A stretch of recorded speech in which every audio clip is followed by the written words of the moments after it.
this webinar. I'm Haris Lepiridis.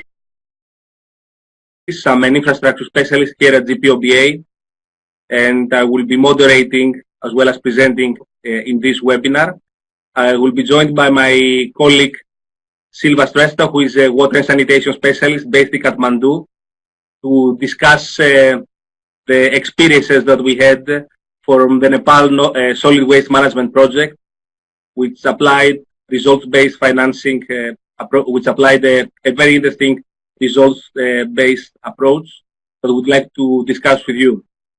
This webinar series is a part of a series that here at GPOBA we conducted together with the World Bank Open Learning Campus to introduce innovative financing mechanisms that actually contribute to development solutions by linking needs, objectives, and actual results achieved to serve low-income communities who otherwise would go unserved. In this webinar, we're going to discuss solid waste management, and by having Silva, who is joining us from Kathmandu, we would like also to bring the local, the experience on the ground from the country. I would like to invite you all to, once you have questions, to be able to participate through the chat that is provided through the platform. And also, if you have any technical issues or any other problems, also feel free to contact us through the chat, and we have a team that will be able to support and address any of these problems. Without further ado, I would like to go directly into the presentation.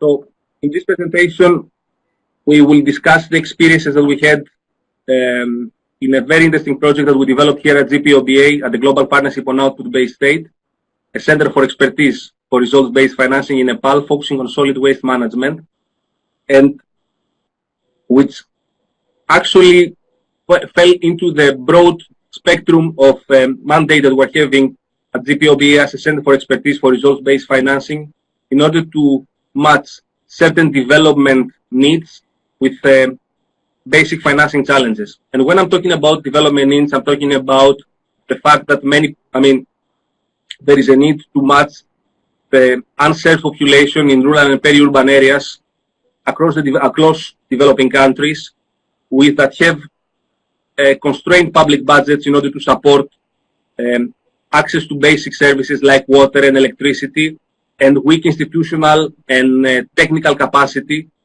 to match it with the global network of development partners that try to maximize finance for development in the context of leveraging private sector expertise as well technical capacity, and identifying schemes that flip the dialogue of the traditional financing model, which is input-based, towards an output-based model that actually supports efficiencies, the development of efficiency on the ground, supports new accountability measures by linking results by linking funding to actual results achieved, and also providing the type of confidence that is required to investors, overall the private sector community, as well as donors, to go and invest in this community. We have an approach with regard, we always try to develop projects that have an issue, can be scalable, can be replicated across different contexts, but also maintain a certain level of flexibility in order to address the issues on the ground. And I think in this kind of context, the issue of solid waste management solid waste management experiences are particularly interested. And at GPOBA, we have developed a series of knowledge products that address the role of results-based financing in the context of solid waste management. And when I'm talking about results-based financing, I'm talking about pay-for-success schemes that, like the one that you will be seeing here at this webinar, incentive-based mechanisms, schemes that address behavior, that relate to behavior change in local communities, but also schemes that have an interesting financial structure. And in this context, I think it will be very interesting to see to discuss the experience of Nepal in 5 cities in this webinar. So I would like you to draw your attention to these publications that we have developed, especially here at the Global Partnership on Node-Based Aid on results-based financing for solid waste management, as well as the knowledge note that we drafted that addresses the experience that we had in 2 projects, this project in Nepal as well as another one in West Bank comparatively. So this is a good resource for those interested to follow up from this webinar, and we're always feel free to contact us here at GPOBA in case there is a need to, and we will be happy to support you with our expertise on the sector. Development challenges in solid waste management are, I would say, very well documented across the practitioners and are felt by local authorities and local communities every day. The role of urbanization and the gaps in terms of in infrastructure exacerbate this problem. As countries grow, as cities grow, more and more waste are generated, and this becomes a burden for local authorities and communities to manage the waste sustainably. It's a key issue in regards to countries that we are working at the World Bank, less developed countries, is the issue of collection and disposal. It's around 30 to 60% of solid waste management in cities still remains uncollected, which poses a hazard, of course, for human health, the environment, and the local economies. In this context, the people that are mostly affected are the people that don't have access to these services, or people that are marginalized in the context of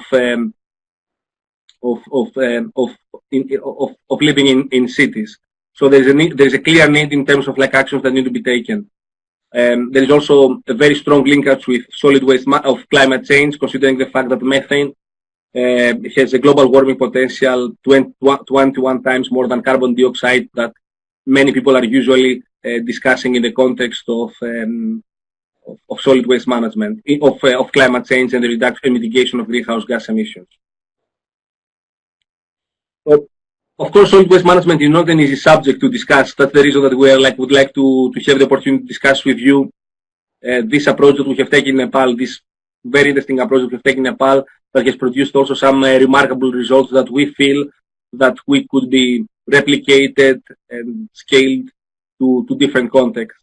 It's an approach that tackles, on the one side, the financial sustainability, considering, addressing a basic issue that is faced across municipalities across the world, which are spent usually 20 to 50% of their budget just on solid waste management. So this project was designed in order to address this issue, but also addressed issues related to the sustainable waste management of municipal solid waste through a series of measures that have been taken across the course of across the development of the project to make sure that practices such as composting, recycling, and proper collection are taken into consideration in the management plans of municipalities.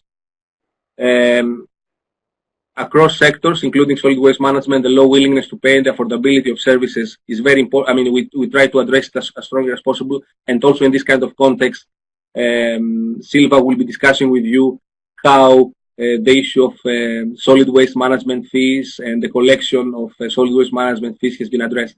Without further ado, I would like, I provided this type of general context. I would like to pass it to my colleague Silva in Kathmandu to give us, to analyze us and provide a description about the project in Nepal, and we'll be coming back to you with questions and answers. And again, I would like to stress with you the opportunity to pose your questions in the chat. Silva, the floor is yours. Thank you, Charles.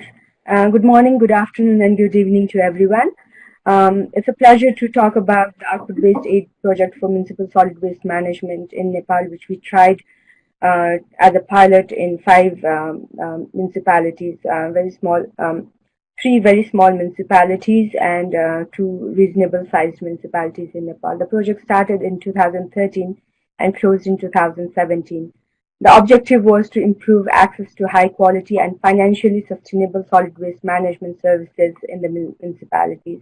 And we had 2 central-level agencies working with us, the Town Development Fund, which was the fiduciary agent, and the technical implementing partner was the Solid Waste Management Technical Support Center. Collection and disposal of operation of solid waste management is very inefficient in many municipalities, which are understaffed, ill-equipped, and fiscally strapped, and they have very little incentives to perform.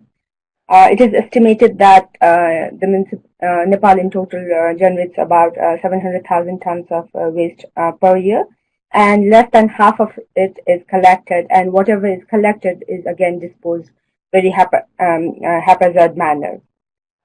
So the composition of waste in Nepal is about 65% organic, 25% recyclable, and about 10% inert materials. The main challenge is ensuring a financially viable and sustainable model for municipal solid waste management while improving services in tandem with the growing quantities of waste. Improving cost recovery and service quality are intricately linked challenges which we try to address through this project. So the project in a snapshot would be like, the whole objective was to improve service quality and financial sustainability of whatever is put in place. And in doing that, we were trying to support the operational improvements to enhance the services, increase the willingness to pay by the citizens by showing that there is improved qualities of services, and provide grant-based subsidies to the municipalities, but based only upon the performance. So the municipalities take the performance risk. How it works is that the services must meet the technical standards that are set before any payments are made, and the subsidy is paid on the basis of the revenue that is collected by the municipalities, which can be directly linked to the solid waste management. And the other key features of the project included that the municipalities were given the discretion on how to deliver the services, because it was not one size fit all model. All the municipalities had different challenges, so we had a very tailored and differentiated approach for each of the municipalities. Independent verification triggered subsidy payments, and technical assistance was provided to support implementation. And there was key role for the central agencies, the Solid Waste Management Technical Center and the Town Development Fund. So with that, we had three very core components of the project. The first one dealing with the service delivery subsidies to bridge the gap between what is available with the municipality and how they needed to get to a certain service level. And this subsidy again diminished over the project cycle. Initially, the subsidies are quite high, but then it gradually diminished. So we'll go through an example with about that in a moment. Then implementation support in the form of technical assistance was also provided to the municipalities to plan for the improved service delivery with a strong focus on the 3R principles. We also had some money set aside for the verification of outputs, both for technical and financial, the project audits, and project management, monitoring, and evaluation. There were three steps in the project cycle. The first one was planning and preparation, where the municipalities were provided support through the Solid Waste Management Technical Support Services Center to prepare a solid waste management service improvement plans. And like I said earlier, this was tailored to very specifically to each of the municipalities' own needs and the baselines that they were starting from. Then the municipalities also prepared plans on how they were going to collect the revenues from the beneficiaries. The idea was they would gradually improve the services and also increase the revenue, the tariff, simultaneously, so that they could reach to a level where it becomes much more financially sustainable. The center and the town development fund would look at these plans, and then they would agree on the targets, and which would be the basis for measuring the service quality. And based on that, tripartite agreements were signed between the municipality, the center, and the town development fund. The next very critical step of it was the actual implementation of the service improvement plans, where the municipalities pursued their service delivery models based according to their plans, and which with strong focus on service revenue collection.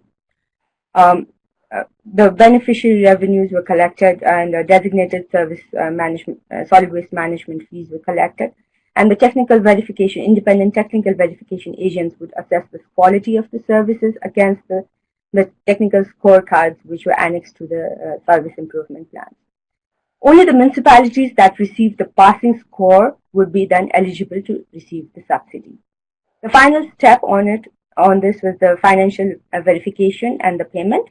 The municipalities would have to maintain a separate account of the revenues they collected from the solid waste management fees, and the independent financial verification agent would verify the beneficiary revenues. The project would then pay a matching subsidy grant based on the pre-agreed multiple of the amount that was collected by the municipalities. But again, we would here stress that the subsidy would be paid only if the services and the were according to the technical scorecard, and the municipalities received the passing score. So the whole institutional arrangement for this was at the center, the Solid Waste Management Center and the Town Development Fund providing the technical support and the subsidy. The participating municipalities would provide municipal solid waste management services to the beneficiaries, the households, and the businesses. The independent technical verification agents and the independent financial verification agents would do the verifications. So this was a very simple arrangement for the implementation of the project. So overall, Nepal in the municipalities of Nepal, there was just like two ways of paying for the solid waste management services. One was the own source revenue that the municipalities would have, and the government subsidy. So the whole idea was to increase the revenue of the municipalities so that they would be less reliant on the other revenue bases that the municipality had, and would be able to provide better services. So over the years, as you would here see, although the government subsidy would remain more or less same, the output-based aid subsidy would decrease, but the tariff base of the municipality would increase, thereby allowing them to provide better services. If you go by the example of Dhankuta, what we see here is that the revenue base from the solid waste sources was very less for Dhankuta municipality in year 0. It was 600,000 rupees. In year 1, they increased it by 10% to 700,000, and corresponding to that, if they passed the technical verification and the financial verification, they would be eligible to receive 3.5 million rupees. In the subsequent years, the subsidy amount decreased from 3.5 to 2.9 to 2.3 million by the end of year 4. But their own revenue would increase from 700,000 to 2.5 million rupees by the end of the last year. And the best part, let me go back. And the best part would be that because once these revenues and the tariffs are set and increased at a gradual rate, this would not be decreased easily, and the municipality would have a steady source of income from the solid waste management by providing solid waste management services to its citizens. And the citizens would be, again, willing to pay because they would see a gradual and the continuous improvement in the services that they are receiving. So the main achievements from the project was both on the behavioral side of the communities, the decision makers, the households, and even how the development partners looked at solid waste management.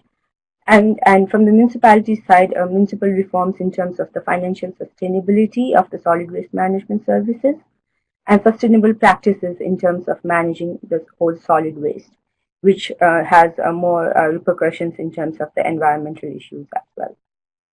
So Dhankuta was named the cleanest city in Nepal among the 100 municipalities that were graded at that time by the Ministry of Urban Development. It was a big achievement, and the reason they were able to do that was by a lot of recycling and composting, and they have been able to maintain that. Pokhara is opening up solid waste management to private sector participation and led to benefits to almost 500,000 households, which is 16% of the population. The one very good feature of the Pokhara municipality story is that they have also started on-call solid waste management collection services from the private sector in the commercial areas. In case of Gohrahi and Tansen, recycling and composting became the big story. In case of Tansen, where landfill site management was a big issue, they were able to manage the solid waste by not sending so much of waste into the landfill site, but by recycling a lot of it at source. In case of Lalitpur, the collection of solid waste management fee for the city increased by 400%. Now, the Lalitpur sub-metropolitan city has become a metropolitan city, and the story continues. Continuing on the project achievements, the institutionalization of the solid waste management sector from the policy to the implementation has been a big success, and all the participating municipalities have developed waste management services by developing very specific terms of references for their divisions that do solid waste management. They have waste collection routes and are providing services as per the collection schedule.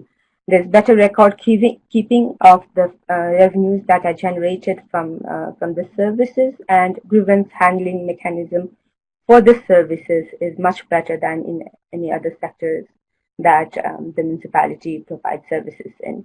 So this has, the project has, like I said earlier, played a very vital role in implementing the policy on source segregation, and we see very good examples of this in case of Thankuta, Tansen, and Gohrai more specifically.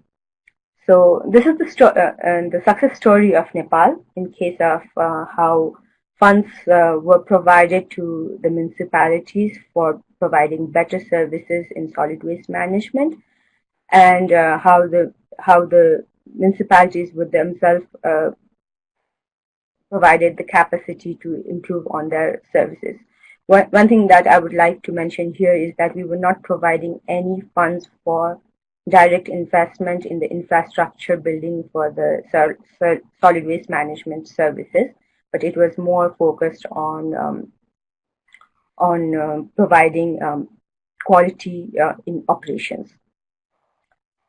So we have a few things that we could start our discussions with, and we can also take questions from the floor.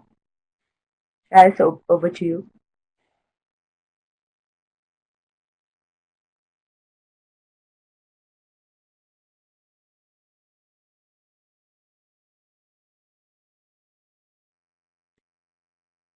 To give you a comprehensive but brief overview of the project in order to encourage you to ask questions, and I can see already some action in the chat room. In terms of from our perspective at the World Bank and at the Global Partnership on Output-Based Aid, working together in this project, we have identified a couple of messages that we'd like to put into the discussion in terms of moving forward. So let me summarize here. It's already mentioned in the slide, but we feel that the results-based financing approach has a very big potential in order to be replicated, particularly in terms of attracting investors, impact investors in cities, as well as donors that have this risk appetite in order to try more approaches that are, I would say, that challenge the classic input-based traditional development finance model. So the case in Nepal somehow confirms this feeling that we have had from a couple of different projects, but it was the first time that it has been established at this type of scale in a country in South Asia that has a particularly also cultural context. What Silva missed to say is the challenges, some of the challenges that we faced in the implementation of this project, including the devastating earthquake of course, that occurred in Nepal, but also the political and the fuel crisis that somehow, I would say, no, not somehow, I would say, delayed the implementation of the implementation of the project in certain aspects. Silva spoke about subsidies, and this project, particularly in the case of Pokora, but also, I mean, also a little bit in terms of Lalipur, makes the case that targeted subsidies can be an important instrument that can support private sector participation in cities. Of course, the level of sophistication in private sector participation in these cities has nothing to do with the models that we're seeing in Western Europe or in United States, in more developed countries. But in any case, as part of the technical assistance that we provided in this project, we supported the formalization of private sector participation in terms of contracts, agreements, and we hope that this can be provided as a stable and sustainable basis for the future.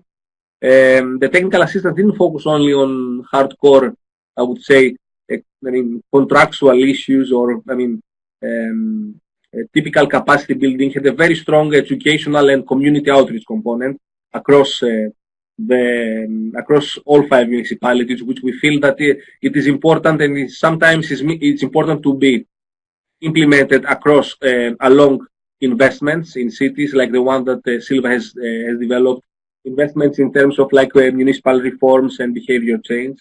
So sometimes we miss the issue of community outreach and education, but it's extremely important when we're talking about solid waste management fees and incentive-based and creating incentives for communities to participate, either in terms of like increasing their composting and recycling, either in terms of like practicing sustainable solid waste treatment in terms of recycling or composting, but also by participating in the system through their contribution in the municipal budget and the reforms in solid waste management fee structures. Usually when we're talking about subsidies, we feel that this is something that targets specific households, but in the case of solid waste management fee, in the case of solid waste management, we feel that we realize that subsidies are actually particularly valuable when it need to be addressed in the context of municipal budgets. So we would say that subsidies, I would say it's a community-based, can be a community-based scheme. And finally, I would like to close with the same message that Silva closed. The fact that solid waste management fee is not always about the big investments in terms of like new landfills, new trucks, new equipment. It's a lot of it's related a lot to we can achieve more in terms of addressing some of the big development challenges that exist in the sector by supporting municipal reforms as well as behavior change, both with regards to the public, to the local governments and public stakeholders, but also to communities and households. The issue of behavior change and municipal reform is particularly important. These are my concluding messages that I hope provide a context for the discussion that we'll see. I see that we have already a couple of questions. Let me go and read a little bit of some of the questions. Do you want to, Silva, to discuss a little bit about the delivery model? Across the different municipalities and the changes and the characteristics of this municipality. We have a question which relates to what are the different delivery models chosen by the municipalities. So if we can go quickly through. Like I said earlier, it was a very tailored approach for each of the municipality. In case of Thankuta, it was a combination of more focus on recovery of recyclables and composting of the organic materials at the household level, and that really took off to the extent that in case of Thankuta, the organic waste that went into the landfill site by the end of year 3 became negligible, less than 10%. So that helped a lot in case of landfill site management as well. So while the municipality also increased the area of collection, they were also working very extensively with the communities, with the household, and providing a lot of trainings and awareness to the household for composting and supporting in that. So that really helped in case of Pankuta. In case of Tansen, it was an interesting concept because I also saw a question like if any one of the municipality failed in the technical verification. Tansen did fail the first year because their landfill site was not operational. But the second year, they were able to turn it around to the extent that they did not need so much of waste going into the landfill site, which means by implementing the 3R concept very extensively in the municipality, they were able to reduce the amount of waste going into the landfill site. So the landfill site issue did not become too much of issue, and they were able to pass the technical verification in year 3 and get the subsidy for the last 2 years of the project. In case of Pokhara and Lalitpur, as Darius said, it was more private sector involvement. In case of Pokhara, it was much more private sector oriented because the municipality was able to have a very good contract with the private sector, which was doing solid waste collection, and get revenues collected from through the private sector, and the private sector was providing the service on behalf of the municipality. In case of Lalitpur, it was a combination of the municipality doing its own collection and some private sector also involved in waste collection and management. There was not much of, unfortunately, there was not much of recycling and segregation happening in these large municipalities. In case of Ghorahi, however, there was a lot of emphasis on the recycling. So it was a combination of modalities that each of the municipalities chose for themselves and were able to achieve the targets that they themselves set for themselves. For themselves.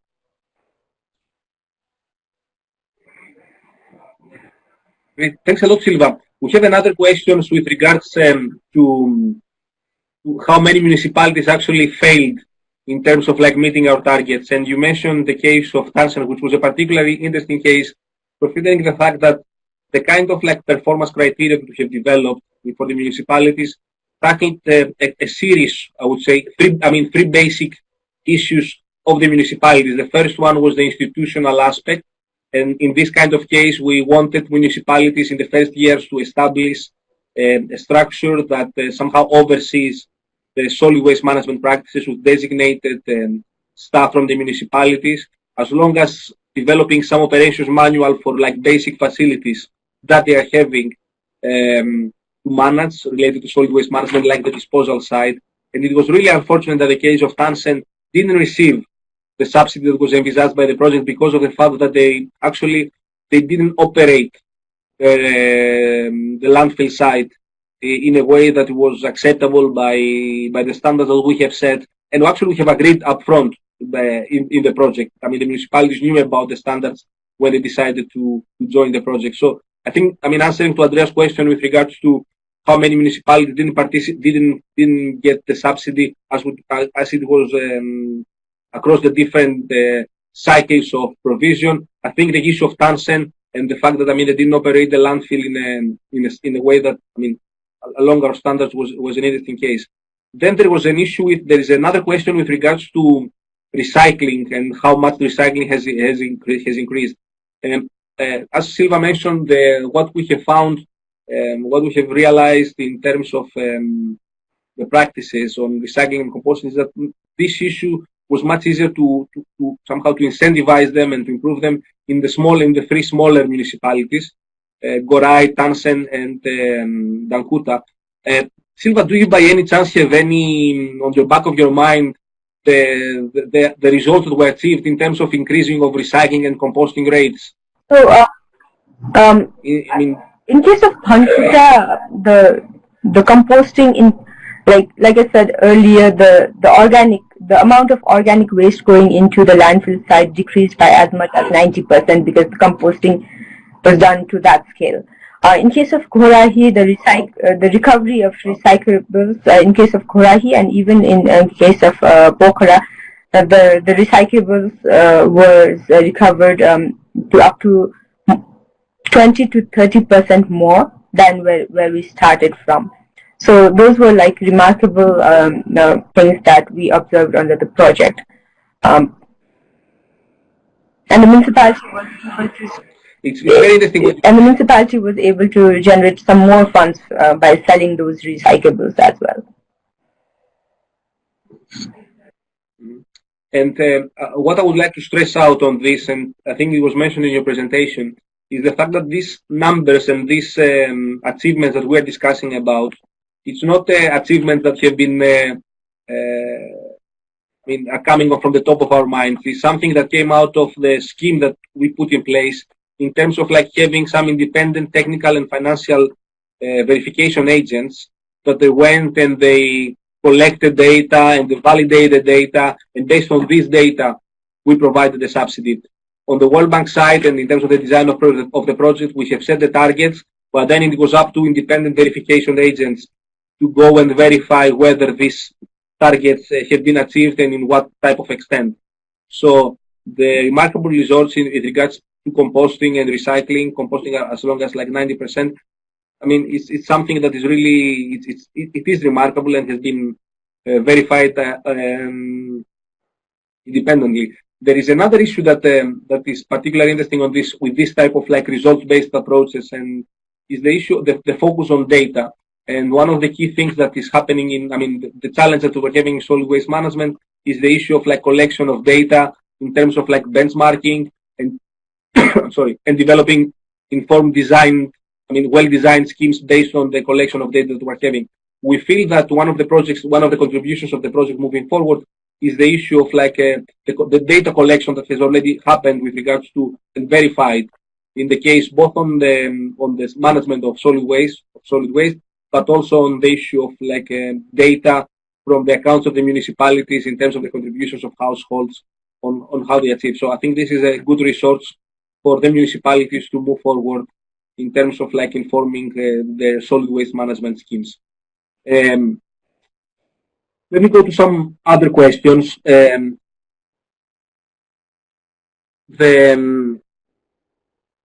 is an issue of like with regards to the subsidies. There's a question from Andreas. With subsidies fading down, total amounts, I mean, declined overall.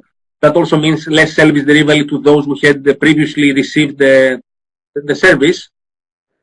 I mean, what is it? I mean, Andreas is somehow tackling here the issue of sustainability that has been on the back of our minds in terms of like how you design a scheme that is sustainable, that will somehow sustain itself after the 5-year period, the 4-year period in this case. When we designed the scheme, and I would like to invite also Silva to comment on this.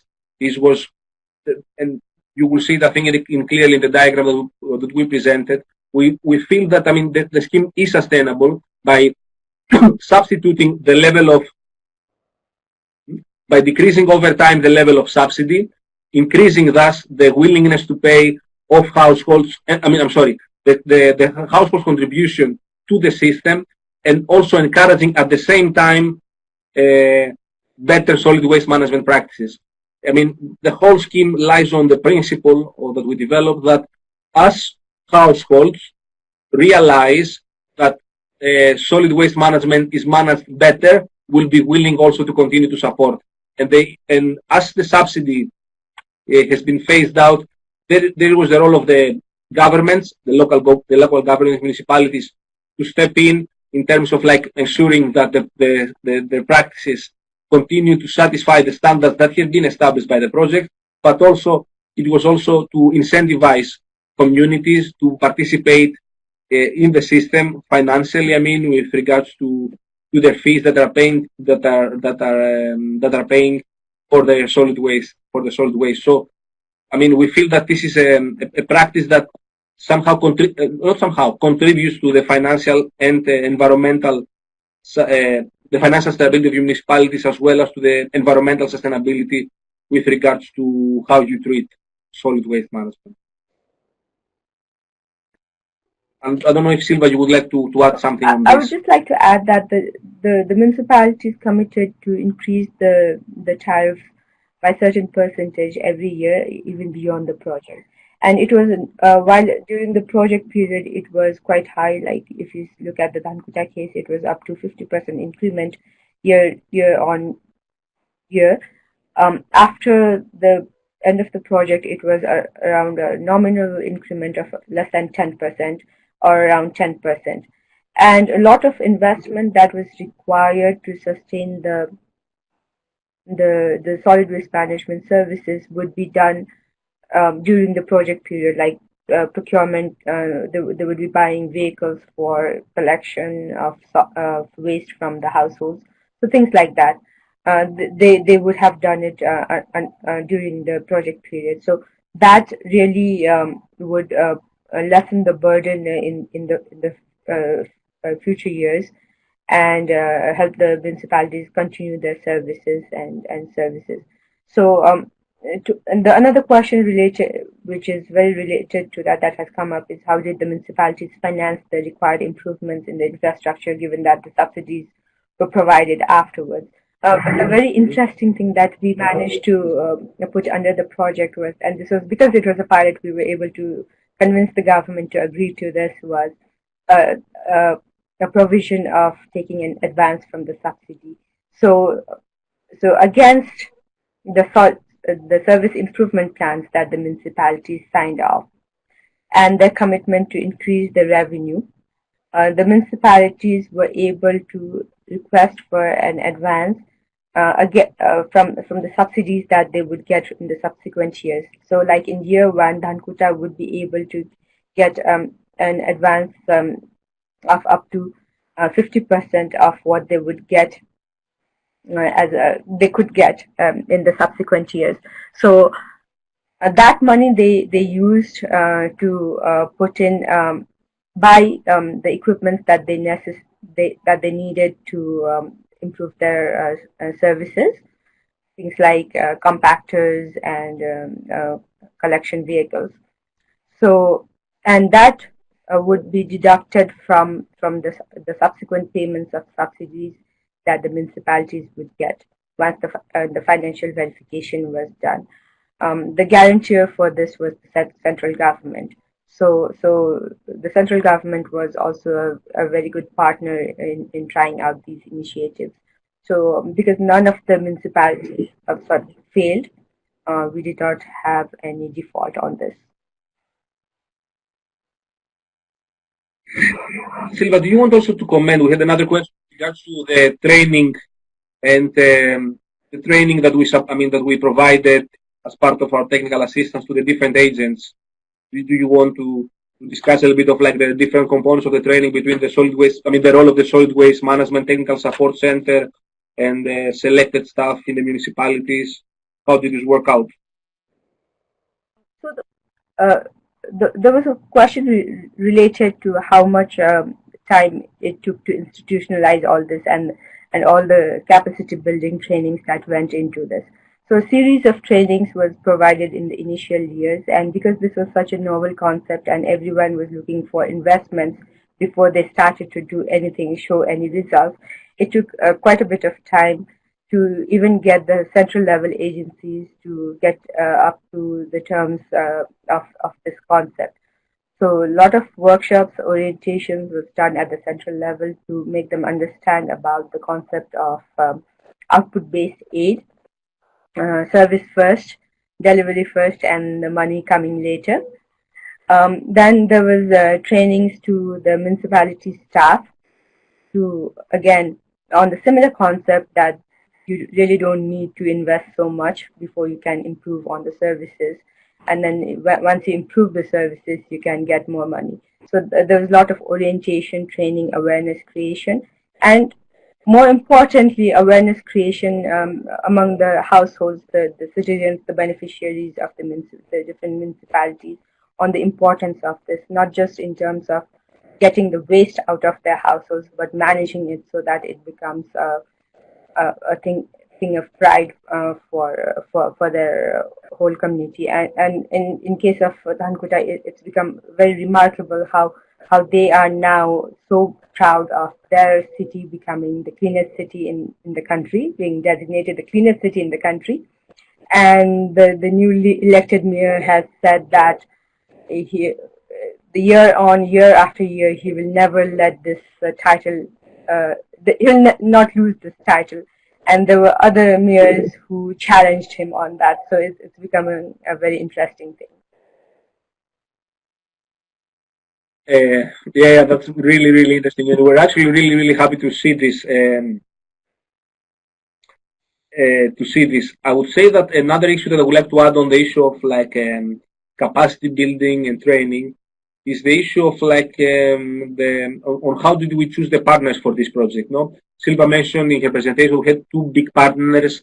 I mean, leaving aside the municipalities in this project, the first one was the Town Development Fund, which has the capacity in terms of like financing and understanding of like how financing works in cities in Nepal. But we also have the Solid Waste Management Technical Support Center that has a mandate in order to provide capacity building activities. Capacity building and training activities and inform policies with regards to solid waste management in Nepal in general. So the fact that we are providing technical assistance as part of this project to Solid Waste Management Technical Support Center, which is an entity with the mandate to provide training and capacity building in municipalities in Nepal, I think is also something that it was particularly interesting for the project because first of all, the staff of the Solid Waste Management Technical Support Center were able to support the municipality across the course of the project. I mean, based on the capacity that they already had in terms of informing their policies and good practices, but also it has a very strong it's very interesting with regards to supporting an entity that has the mandate to continue strengthening capacity building in Nepal. So when the technical assistance of the project will finish, we feel that we informed or build capacity within an entity that will continue to operate in Nepal around this agenda. So this is also something interesting. Do you want to discuss a little bit about the job creation and the role of communities that occurred as part of the project? I don't feel that we have monitored it enough as part of our results framework. But having been in Nepal a couple of times with you, of course, there was a lot of activity in the communities, particularly with regards to women creating creating different objects and selling them from recyclables. Also, new jobs with regards to in the municipalities. But I'll leave you to comment on this in terms of creation of jobs. Yeah. I would, unfortunately, yes, we didn't have these as indicators under the project, and we didn't monitor these actively. I would not go as far to say that the project went very far in terms of job creation to the small initiative, but in the municipalities where the support was provided, we could see a few households getting really involved in reusing the materials to produce things like baskets and pencils from the recovered materials. So things like that on a very small scale. Again, going back to Thankuta, which continues to become the biggest success story for some reason. There the composting really took off, and quite a few households with the support of the municipality was able to produce compost from the organic materials that were recovered and use them in their own gardens for better productivity in their vegetable gardens, and also sell some of them. We have a case study of one household in Thankuta which began raising earthworms, which are very important for composting, and selling them and making an income of about 50,000 rupees per year. So there are stories of these which we've tried to capture through a few case studies, but I would not go as far to say that there was a massive job creation because of this initiative. Great. And do you want to discuss a little bit about in regards to the market for composting and how this worked? I think we had a discussion in the chat about this. Okay, we compost, but where do we sell the compost? So again, where the composting was happening was in these smaller municipalities, and composting was done mostly at the household levels, and so they were consumed mostly at the household level for their own gardens. and their own vegetable patches that they had. So it was more management of the organic waste rather than composting for selling. Okay, very, very good. Thank you. There is any question with regards to behavior change and and how does this work? In order to, and what are the examples that we're having?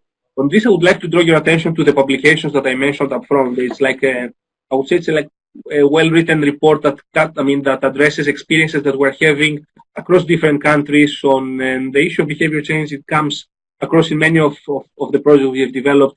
The publication discusses experiences in Malaysia, in China, in Jamaica, of course in West Bank, as I mentioned to you. So in order to avoid like going into the details on this, I would draw your attention to the publication. It's called Results-Based Financing for Sustainable for Municipal Solid Waste Management.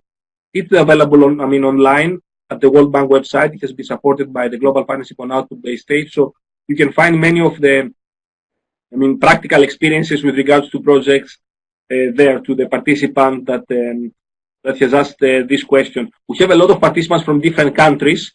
Mozambique, Zambia, I'm seeing, and I would like to mention also the fact that this webinar will be available after from 24 to 48 hours on the Open Learning Campus of the World Bank. So you can follow up and focus on the details, and feel free to shoot us an email if you have any more questions. Silva, how does, let me take a little bit of lead on this thing in this type of we're just having like 5 minutes more. How does this operation fit with the overall World Bank portfolio in the country? The operation closed last year in June. What do you see the impact of this operation in the overall approach that the World Bank is having and Nepal is having in general in the sector? Okay. Yeah. So the project closed last year, and right now in the World Bank's portfolio, we are in the process of preparing a new project, a much larger scale project for supporting the urban municipalities. And therein we see a prospect for this kind of approach to be scaled up in the number of towns that we would be supporting for one of the service delivery requirements of the municipal government, which is solid waste management. Other infrastructure can be put in through a traditional infrastructure financing approach, but for better service delivery, this can be a really good way of doing things. So that is under discussion right now, and the country team is also very aware of the successes of this project. So they are very we're really looking forward to ways of doing this. The municipalities are also very interested in this kind of approach, and for everyone, this is like a quick win approach, both for the municipalities as well as for the bank to continue to support the municipalities in terms of continuing the service delivery, which is a challenge. So that takes us to the question that Cameron had on not more than 7,000 municipalities. It's actually 292 urban municipalities and 400 odd rural municipalities. So we see this approach being appreciated by the government, but because we are in such a transitional stage, we have not seen the government, central government, really coming out and said this will be the approach that we will use to incentivize the municipalities to improve the services in solid waste management. But from the bank side, we are trying to, at least in the investments that we would do in future, we will be looking at this very carefully to see how this can be scaled up. There's a question with regards to the PPP, that is the initiative and the discussion that is about to, that is happening in Kathmandu Valley, and how this project fits with this broader dialogue. I would like to mention that the project, the only municipality that actually is part of the Kathmandu Valley in this project was Lalipur. Most of the municipalities, not almost, the rest of the municipalities were outside Kathmandu, so it was not part of this discussion. I don't know, Silva, if you would like to comment. I'm not sure on the PPP for Kathmandu Valley, but I just want to mention that the project was out of this discussion, considering that only Lalipur was participate in the project and is in Kathmandu Valley. My understanding is that the PPP initiative in the Kathmandu Valley is right now limited to the Kathmandu Metropolitan City Initiative. And that too is limited mostly to the recovery of materials and use of those materials for generation of bioelectricity. If that really takes up, because the landfill site for both Kathmandu Metropolitan and Lalitpur Metropolitan is the same, there would be much more scope for the Lalitpur municipality to also buy into the same initiative. But right now, we do not see that happening too much with Lalitpur. Great. And the final question, I think we have like 2-3 minutes. I would like to mention, of course, that the report, the project has been already, the project lessons have been captured in the report that I have mentioned, in 2 reports of GPOBA. We're planning with Silva to write another report on the lessons learned from this project, specific for this project. So stay tuned for more insights with regards to this project. Silva, we have just 2 minutes and closing on this thing. How do you see, I would like to say, from your experience at the bank and in the ground, how do you see this project being replicated, scaled up?